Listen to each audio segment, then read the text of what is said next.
parle de la notion parent, la grande notion parent, pas que nos parents biologiques, mais aussi nos maîtres, nos maîtresses, nos professeurs. Ils jouent un rôle déterminant dans ce capital confiance en soi. Généralement, c'est voir les choses d'une façon négative, que d'une façon négative, et omettre tous les côtés positifs.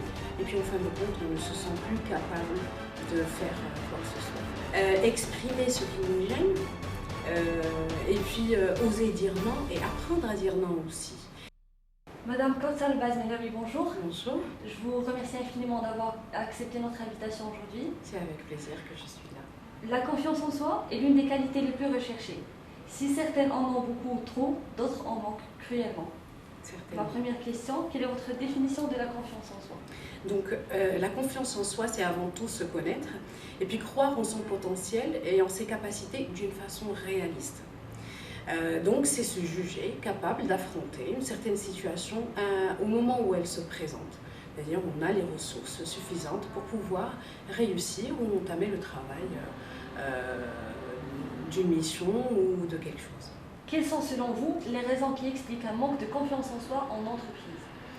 Alors ce qu'il faudrait savoir d'abord, c'est qu'on arrive en entreprise avec un capital confiance en soi. Parce que la confiance en soi, on l'acquiert à partir de l'enfance et puis aussi à partir de l'adolescence. Donc nos parents, et là je parle de la notion parent, la grande notion parent, pas que nos parents biologiques, mais aussi nos maîtres, nos maîtresses, nos professeurs. Ils jouent un rôle déterminant dans ce capital confiance en soi, bien sûr à travers leur, on va dire, genre de communication avec nous. Est-ce qu'elle était positive ou plutôt négative? Est-ce qu'on a toujours été encouragés? Est-ce que nous avons appris on va dire, à appréhender l'échec ou à le prendre d'une façon positive ou pas. Et puis après, donc on arrive en entreprise avec ce capital, on va dire confiance en soi, et là c'est d'autres parents qui nous prennent quelque part, on va dire en charge et qui nous aident à développer ce capital ou à le perdre, et qui sont nos supérieurs hiérarchiques et nos collègues de travail. Et, on peut dire, c'est, on va dire, le genre de management dans lequel nous allons travailler. Voilà, donc d'autres raisons, ou les raisons qui font que nous avons un manque de confiance en nous, c'est juste penser que nous n'avons pas assez de potentiel. Que nous avons peur d'être abandonnés affectivement si nous ne réussissons pas les choses que nous faisons. La peur de ne pas représenter de la valeur aux yeux des autres. Une estime de soi qui n'est pas bonne, qui est, on va dire, négative ou inexistante. C'est-à-dire qu'on sent que nous ne sommes pas à la hauteur et que nous n'avons pas de valeur. Et aussi des préjugés, juste des, on va dire, on pense des choses qui sont négatives sur notre personne et qui peuvent être « je ne suis pas capable de faire »,« je me trouve nulle »,« je dois toujours faire mieux ». Et du coup, on ne se sent, on ne palpe pas, ou on ne vit pas la réussite. Et donc on sent qu'on est toujours en mode, on va dire, échec. Je ne peux pas compter sur les autres. Donc j'affronte les choses tout seul, et si je n'ai pas les compétences, c'est-à-dire qu'il faut, je vis un moment d'échec où je n'arrive pas à atteindre mes objectifs, mais je ne peux pas aussi faire confiance aux autres parce que les autres ils sont, on va dire, pas bien, ils sont mauvais. Donc généralement c'est voir les choses d'une façon négative, que d'une façon négative, et omettre tous les côtés positifs, et puis en fin de compte on ne se sent plus capable de faire quoi que ce soit. Quels sont vos conseils pour développer sa confiance en soi? Alors les conseils pour développer sa confiance en soi, on va dire qu'il y a, nous avons 3 clés pour pouvoir augmenter, on va dire, notre capital confiance en soi. Alors la première, c'est bien sûr mieux s'aimer, c'est-à-dire se donner quelque part, s'estimer, d'accord, se donner sa juste valeur.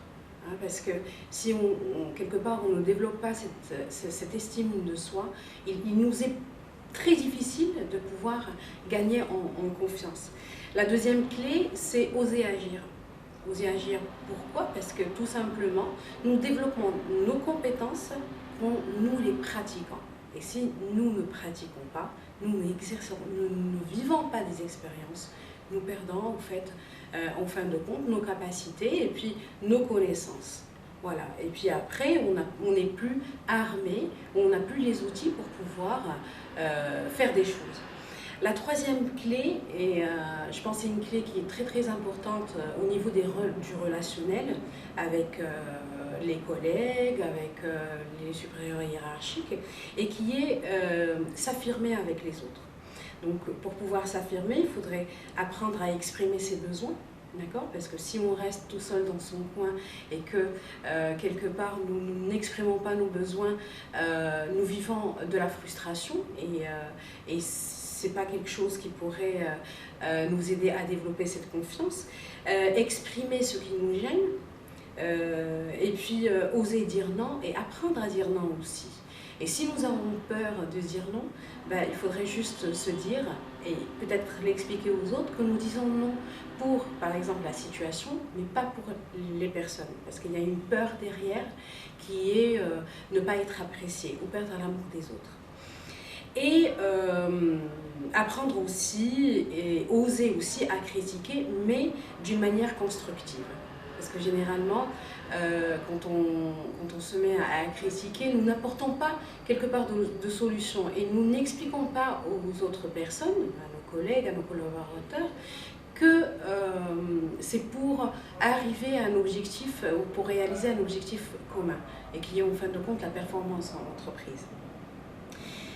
L'autre point alors, que je pourrais citer, c'est combler notre besoin de reconnaissance par les autres. Et ce qu'il faudrait savoir, c'est que si nous n'arrivons pas à le combler au niveau de l'entreprise, nous devons ou nous pouvons le combler autre part, en pratiquant une passion, en se sentant en fait quelque part apprécié par d'autres personnes dans un autre environnement. Ça nous aide aussi à développer notre confiance en soi. Et puis, déjouer, on va dire, ou se libérer de nos messages contraignants. Donc je dirais par exemple pour les personnes qui sont gérées, on va dire, qui ont cette croyance qu'il faudrait toujours qu'il soit parfait, il faudrait tout simplement intégrer que l'erreur elle est humaine, que nous ne pouvons pas tout connaître, nous ne pouvons pas être excellents en tout et que quelque part l'échec c'est une mine d'or en apprentissage. Pour les personnes, ce qu'on appelle l'effet plaisir, et c'est ceux-là qui ont ce besoin en fin de compte d'affirmation, c'est intégrer qui sont aussi importants que les autres.